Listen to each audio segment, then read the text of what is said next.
পড়ন্ত বিকেলে একটু বাজার করতে যাচ্ছি, তাই ভাবলাম আপনাদেরকেও সাথে নিয়ে যাই। উফ, আজ বদ্ধ রোদ, টুপিটা আনতে ভুলে গিয়েছি। আমি আবার সাদাদের এলাকায় থাকি। দেখুন তাদের বাসা কি সুন্দর, ফুলের গাছ দিয়ে সাজানো গোছানো, দেখতেই ভালো লাগে। এই এলাকায় আবার অন্য বর্ণের লোক কম থাকে, থাকে না বললেই চলে। দাম বেশি হলেও সাদাদের এলাকায় থাকার মধ্যে একটা আলাদা শান্তি কাজ করে।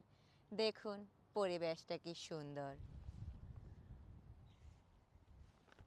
মাঝে মধ্যে আমি না খেয়ে থাকি বাসা ভাড়া দেওয়ার পরে, কিন্তু তাও আমি অনেক খুশি।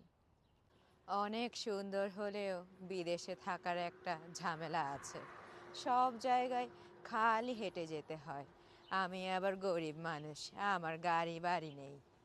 এখন যাচ্ছি ট্রেন স্টেশনে, গাড়ি যেহেতু নাই, ট্রেনই আমার শেষ ভরসা। দোয়া করবেন। অবশেষে ট্রেন স্টেশনে পৌঁছালাম।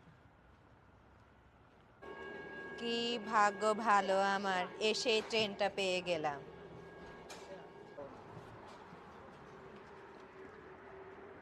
ট্রেন থেকে নেমে আবার হাঁটতে হবে, কি এক যন্ত্রণা। এটা হচ্ছে ক্যালগেরি বিশ্ববিদ্যালয় স্টেশন।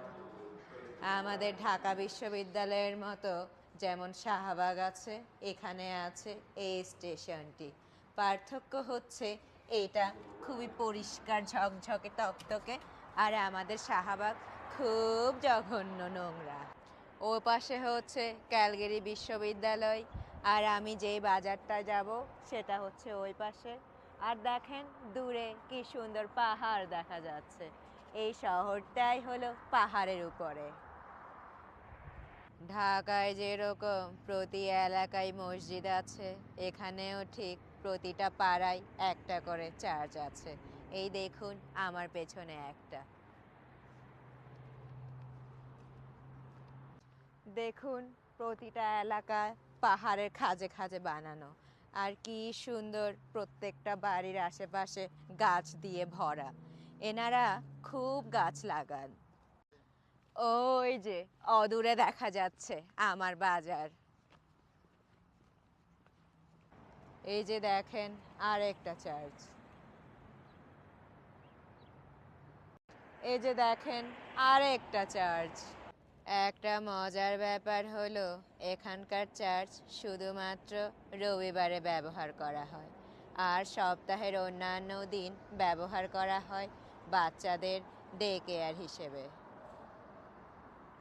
বাজারের এলাকায় চলে আসলাম। বাজারের বাইরে আবার হরেক রকমের গাছ বিক্রি করছে। এখানে বাজারের খাঁচাগুলো আমার থেকেও বড়।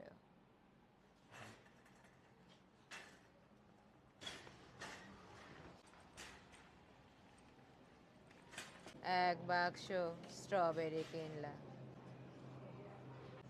একটা আনারও নিলাম, আমি আবার অনেক ফল খাই। এক প্যাকেট নিলাম লাল মুলো, আচার বানাবো।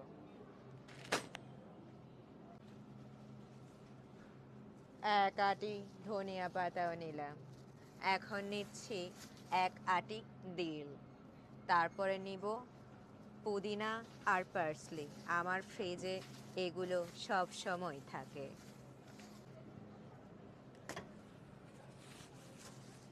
নিয়ে নিব এখন এক আটি পুদিনা। পুদিনা দিয়ে রং চা খেতে খুব মজা, আর আমি সালাদ বানাতে সব সময় পুদিনা, তারপরে ধনিয়া পাতা, এগুলা অনেক ব্যবহার করি।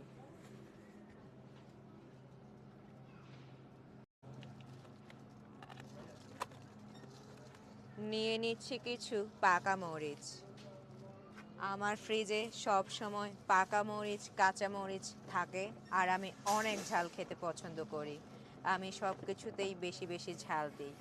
আর এখানে সব সময় কাঁচা মরিচ কম দামে পাওয়াও যায় না, তাই বাজারে আসলে আমি একসাথে অনেকগুলা নিয়ে রাখি, প্রায় আধা কেজির মতো কিনে নিয়ে যাই। অনেক দিন পর বাজারে ঢেঁকি শাক পেলাম। এই ঢেঁকি শাকের দাম জানলে আপনাদের চোখ কপালে উঠবে। এই এক বক্সের ঢেঁকি শাকের দাম প্রায় বাংলাদেশি টাকায় 800 টাকা আর ক্যানাডিয়ান $9। আমার এক ভক্ত অনুরাগী অনুরোধ করেছে তাকে যেন ঢেঁকি শাক রান্না করে দেখায়। তার জন্য আমি বাংলাদেশি প্রায় 1600 টাকা খরচ করে এই 2 প্যাকেট ঢেঁকি শাক কিনি। আর আমার চুলের যত্নে অ্যালোভেরার তো আর কোনো জুড়ি নেই। আমি সব সময় শ্যাম্পু করার আগে অ্যালোভেরা জেলি 1 ঘন্টা মাথায় দিয়ে বসে থাকি। এই অ্যালোভেরার 2টি পাতা বাংলাদেশি টাকায় প্রায় 1000 টাকা। কি দুঃখ জীবনে। এক প্যাকেট বক চইও নিয়ে নিলাম, এর দাম প্রায় 200 টাকা।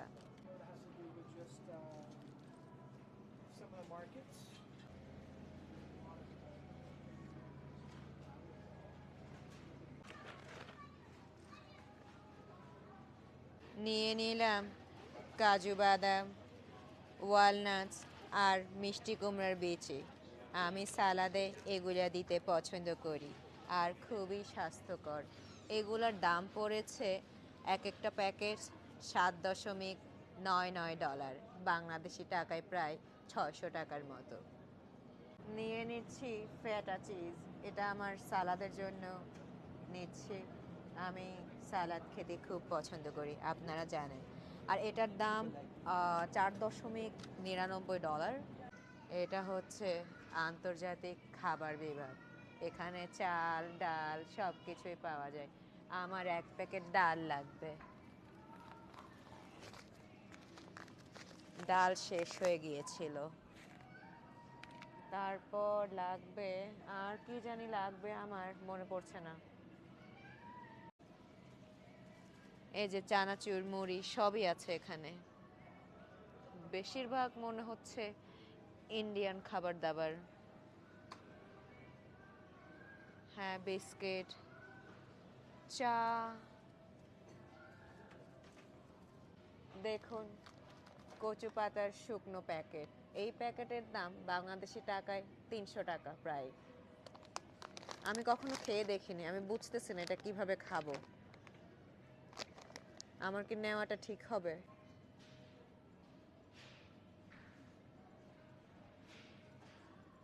কি যে নিব, বাজারে আসলে কিছুই মনে থাকে না, বাসায় গেলে আবার সব কিছুই মনে পড়ে। আর আমি জীবনেও বাজারের লিস্ট করতে পারি না, আমি ভুলে যাই যে আমার কি কি লাগবে। আমার এক ভক্ত অনুরাগী আমাকে অনুরোধ করেছে ডাব চিংড়ি রান্না করতে। এখন আমি কিভাবে ডাব চিংড়ি রান্না করব এই প্যাকেটের ভিতরে? Yes, lasagna. Now I remember. আমার মাত্র মনে পড়লো, আমার লাজানিয়া বানানোর জন্য পাস্তা লাগবে। No, not this one. এটা এটা দিয়ে হবে সুন্দর লাজানিয়া।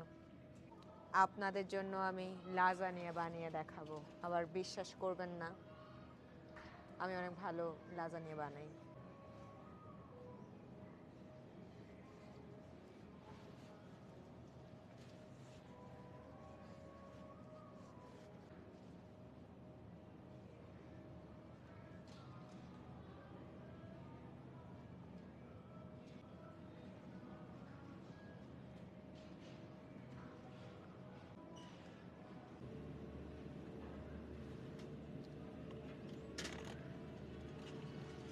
একটা হাফ অ্যান্ড হাফ ক্রিমও নিলাম।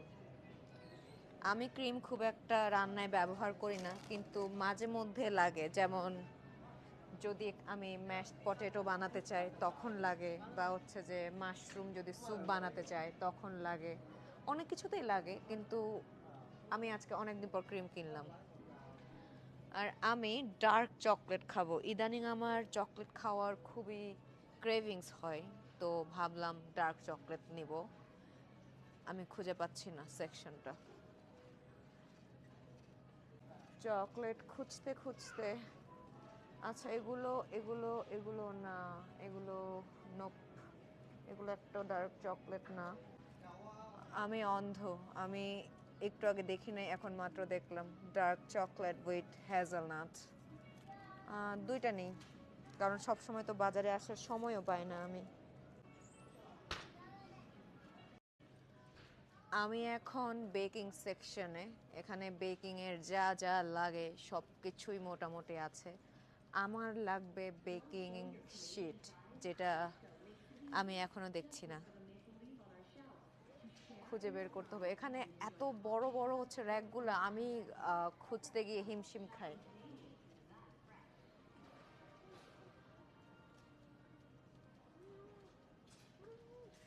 চিজ ক্লথ পাইছি, I needed it. Sour cream আর কটেজ চিজ, আমি জানি না কেন নিচ্ছি, দেখে আমার নিতে ইচ্ছে হলো তাই নিলাম। আমার টাকাগুলো এভাবেই নষ্ট হয়, খালি খাই। বেকিং শিট খুঁজতে খুঁজতে পুরা দোকান চক্কর দিয়ে ফেললাম। এই যে অবশেষে পেলাম।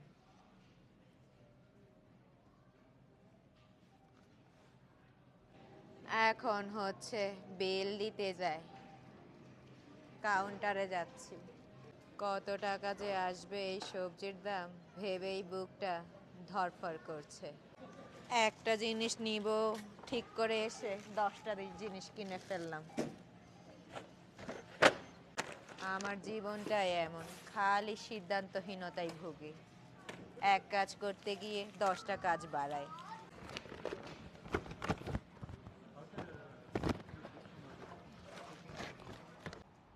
বাজারটা শেষ করে বের হচ্ছি, এখন আবার একটু জিমে যাব। বাজার থেকে জিমের দূরত্ব 5 মিনিট। এই 5 মিনিট আমাকে বাজার সহ হাঁটতে হবে। কি কষ্ট জীবনটা, কিন্তু ভালোই লাগে। আশেপাশে কি সুন্দর পরিবেশ, খুব আরাম। তার উপরে এখন আবহাওয়াটাও খুব ভালো, আমাদের দেশের শীতকালের মতো। বাচ্চারা, এই দেখুন কত বড় একটা খেলনার দোকান। আপনারা যদি এই খেলনার দোকান দেখতে চান, নিচে অবশ্যই কমেন্ট করে জানাবেন। জিমে এসে পৌঁছালাম, যাই গিয়ে একটু জিম করি।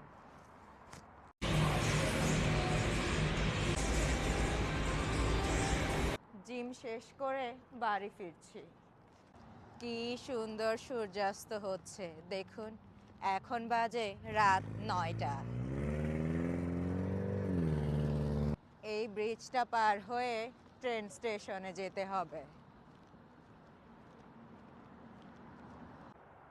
আমার পেছনে একটা সরকারি বাজার দেখা যাচ্ছে, আবার ওই পাশে পাহাড়।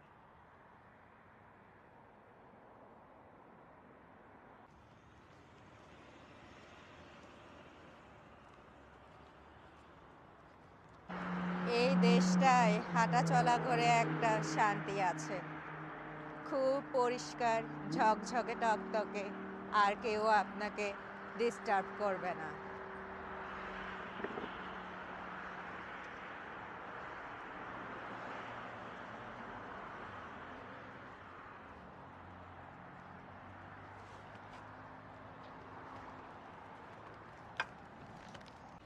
আরাম করে নামছি, বেশ ভালো লাগছে।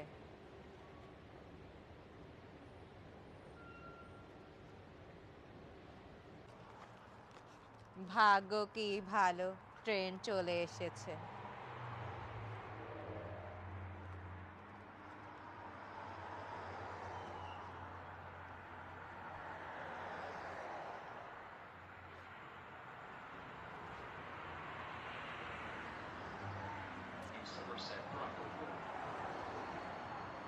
আর আজকে অফিসের দিন, 5 মিনিট পর পরই ট্রেন আছে। দেখুন ট্রেনে কেউ নেই, ট্রেনটা পুরা খালি। বাসায় গিয়ে আবার গোসল করে রান্না বান্না করতে হবে, কত ঝামেলা। একটা ছুটির দিনেও আরাম করে কাটাতে পারি না।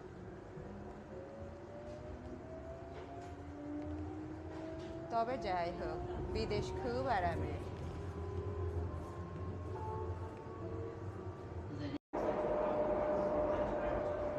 টানেল থেকে বের হলাম, এখানে আবার একটু পর পর টানেল।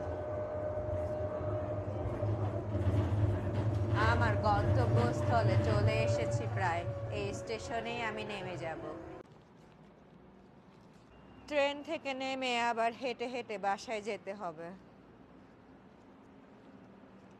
এত হাঁটাহাঁটি করতে আর ভালো লাগে না। সামর্থ্যও নেই যে একটা গাড়ি কিনবো। কবে যে একটা গাড়ি বাড়ি হবে, এই দুশ্চিন্তায় আমার ঘুম আসে না। দেখুন, ঘড়িতে বাজে রাত 9:17, কিন্তু বাইরে এখনো অনেক আলো। সূর্য ডুবতে এখনো আধা ঘন্টা সময় আছে।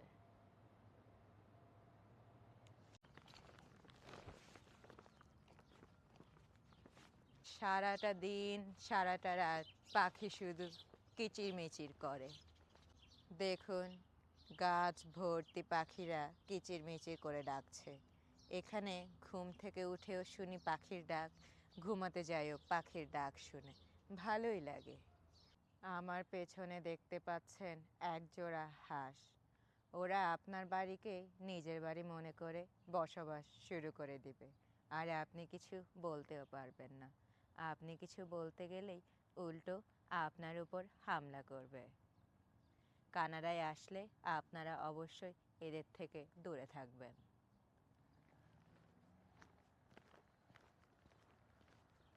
ব্যাগ ভর্তি বাজার নিয়ে ক্লান্ত শ্রান্ত শরীরে অবশেষে বাসায় পৌঁছালাম।